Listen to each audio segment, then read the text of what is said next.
Good morning guys, it's Jussi from Zero Skills Hiking Club here. Today I'm gonna share with you a little piece of beauty from the Alps. And not just any Alps, the Liechtenstein Alps. Normally you get videos and drone shots of Swiss or Austrian Alps or French. This trip is to the top of Alpspitz, which is one of the coolest hiking spots in Liechtenstein. We're gonna try to go as far high up as we can, but since I don't know the snow situation, then we'll go as high up as we can, depending on the snow. All right, enjoy.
Hi guys, as you've seen, it's a very beautiful day. It's a little bit cold, not too windy.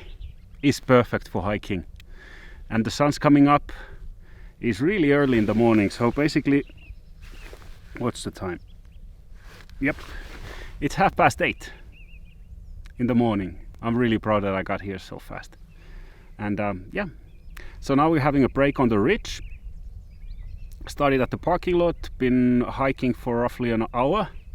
Now we're at the mountain ridge, which we just the top, and up there is where we're going, and we're gonna continue on top of the ridge until we hit the peak.